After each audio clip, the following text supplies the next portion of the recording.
오늘부터 몇 주 동안 노아 시대에 대해서 생각해 보겠습니다. 먼저 오늘은 창세기 6장 앞부분부터 시작해서 물로 구원을 얻음이라는 제목으로 노아 시대 때의 홍수에 대해서 생각해 보겠습니다. 홍수 심판은 은혜 언약 시대에 내린 다른 모든 심판과 같이 우리의 구원을 위해 이루어진 것입니다. 베드로전서 3장 20절에 따르면 노아와 그 가족들은 물로 말미암아 구원을 얻은 자들이라고 하였습니다. 홍수 심판은 지면으로부터 불의한 자들을 쓸어냄으로써 노아, 그 가족, 동물들, 그리고 모든 세상이 구원을 얻도록 하였습니다. 홍수는 또 세례를 의미하는 것입니다. 그리고 마지막 있을 심판도 구원 얻을 자를 위함입니다. 심판을 통하여 세상은 다시 새롭게 될 것입니다.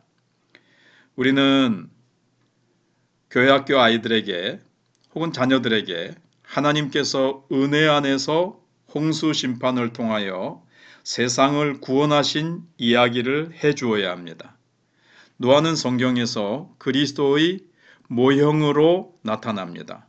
왜냐하면 노아를 통하여 세상이 구원을 얻었기 때문입니다.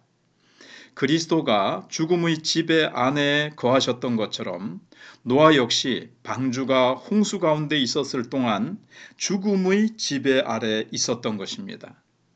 그를 사망의 삼킴에서 구해내신 분은 바로 하나님이십니다. 다른 면에서도 노아는 그리스도와 흡사한 데가 많았습니다. 창세기 5장에서 아담의 계보는 노아로서 끝을 맺고 있습니다.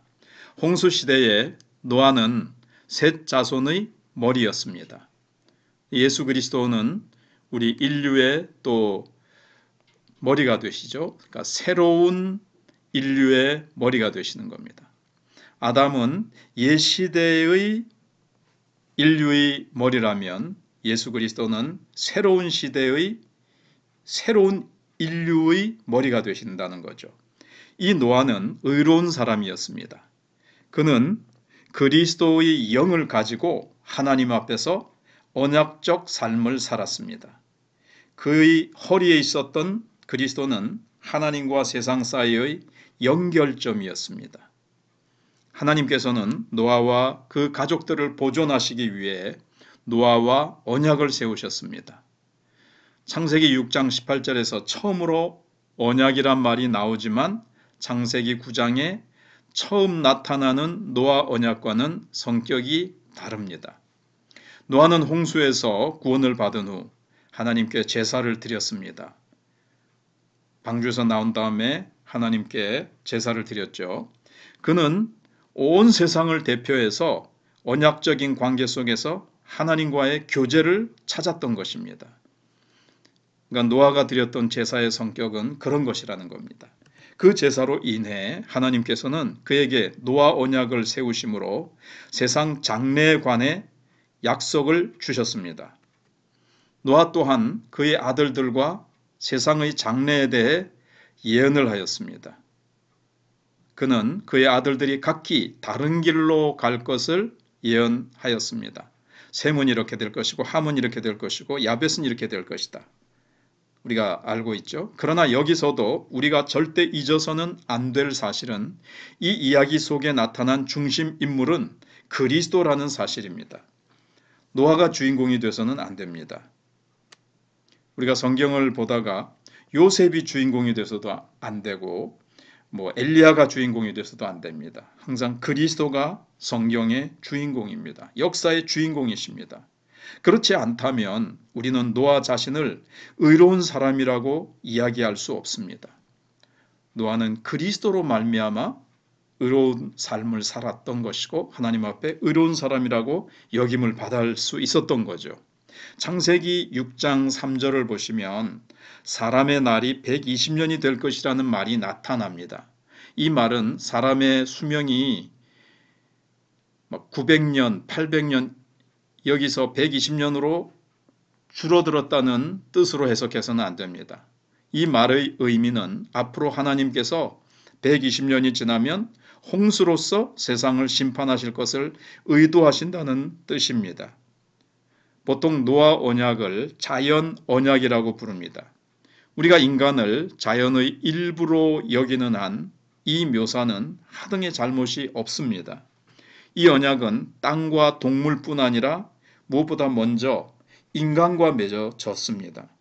사실 땅과 동물이 대상으로만 맺어지는 언약은 있을 수 없습니다. 인간은 빼고 여기 땅과 동물하고만 하나님이 언약을 맺으실 수가 없다는 거죠.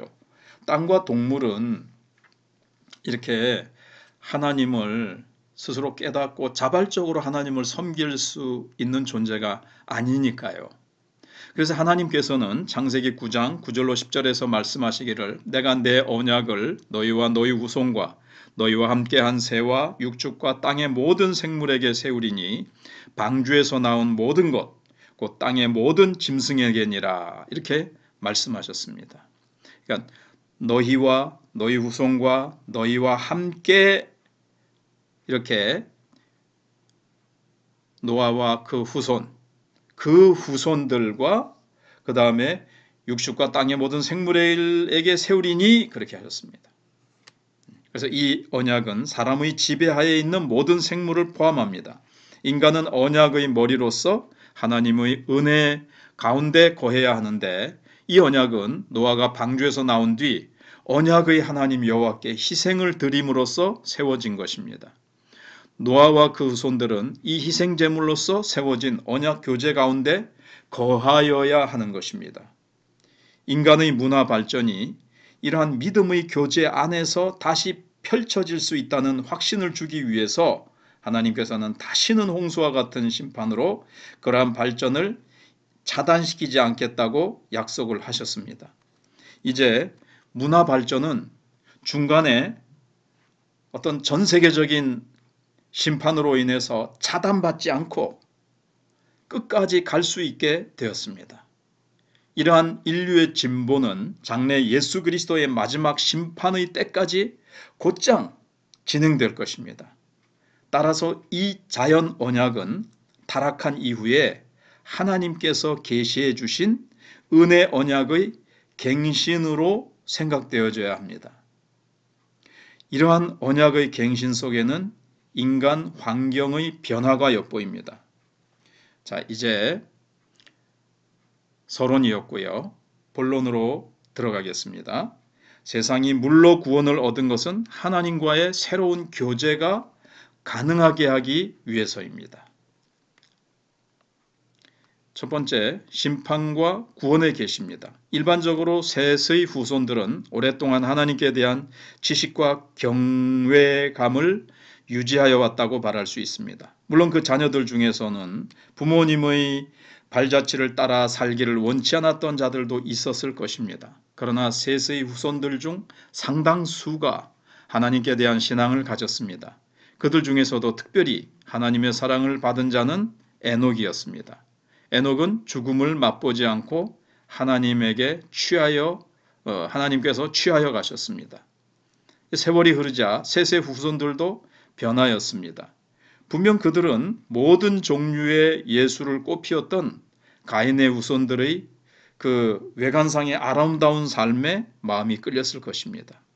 가인의 후손들은 하나의 강한 종족을 이루었지만 폭력이 당시의 삶을 지배하였습니다.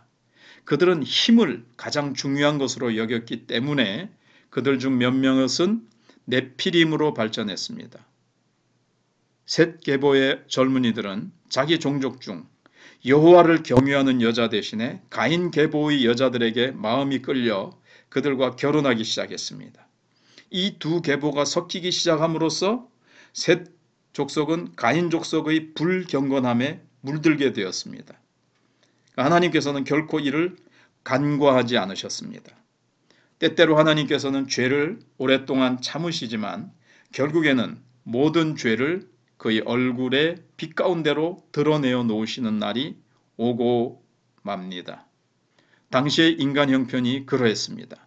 하나님께서는 자기를 섬기라고 땅에 세운 인간들이 오히려 죄악으로 땅을 덮어버림을 보셨습니다. 그들의 악함은 끝이 없었습니다. 왜냐하면 그들의 생각부터가 사악한 죄악에 근거한 것이기 때문입니다. 마침내 하나님께서는 인류를 향해 등을 돌리셨습니다.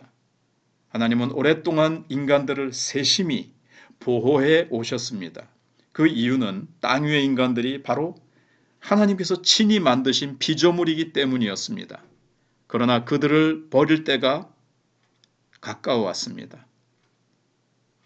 120년 후면 그들을 지면에서 쓸어버릴 작정을 하셨습니다. 심판을 내리기 전에 일정한 회개 기간을 주신 것입니다. 그 기간이 120년이라는 거죠. 하나님께서는 동물들도 함께 멸하시기로 작정하셨습니다. 동물들도 인간에 대한 저주를 함께 받아야 하는 것입니다. 하나님께서는 지구상의 모든 것을 지으셨음을 단식하셨습니다. 그럼에도 하나님께서는 세상과 인간을 완전히 버리시기를 원치 않으셨습니다. 하나님께서는 인간과 언약을 맺지 않으셨던가요? 네.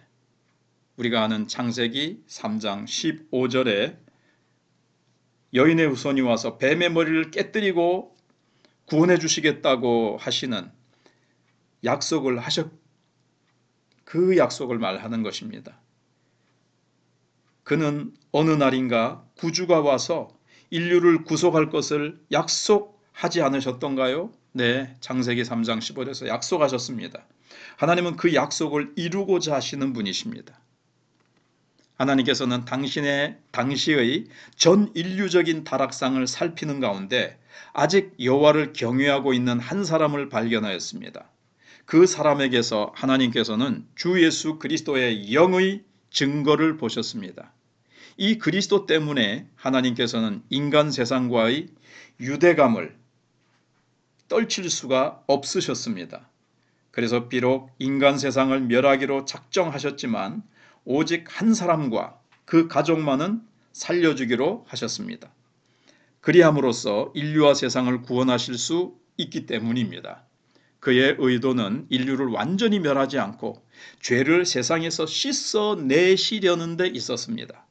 만일 하나님께서 구주 예수를 보내주시겠다는 약속을 하지 않으셨더라면 홍수 심판과 더불어 인류의 운명은 끝이 나고 말았을 것입니다.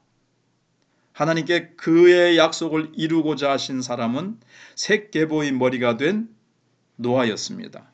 노아에게는 셈, 함, 야벳이라는 세 아들이 있었습니다. 에녹과 마찬가지로 노아는 하나님과 친밀히 가까이 지내었습니다.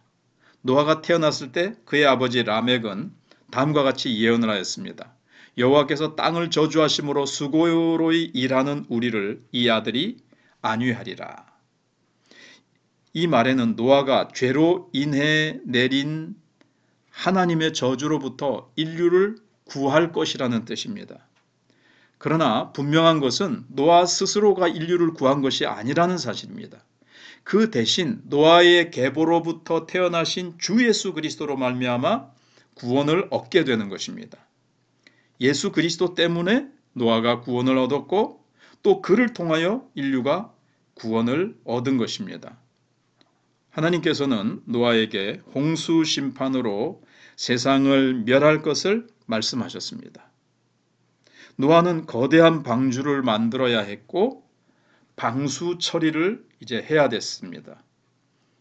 역청으로 배 안쪽 내부에다가 이렇게 바르지요. 그래서 물이 스며들지 않게 하고 또 배 내부에는 많은 방들을 만들어서 여호와께서 명하신 대로 각종 동물 한 쌍씩, 정결한 짐승은 7쌍씩 들어갈 수 있도록 해야 됐습니다.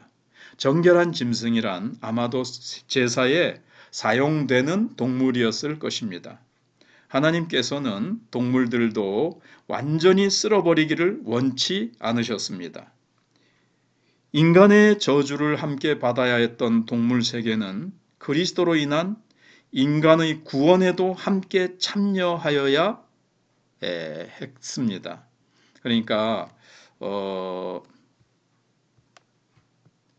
인간이 타락할 때 함께 인간이 저주받을 때 함께가 저주받고 인간이 구원받고 회복될 때 이 피조 세계도 같이 회복이 되는 것입니다.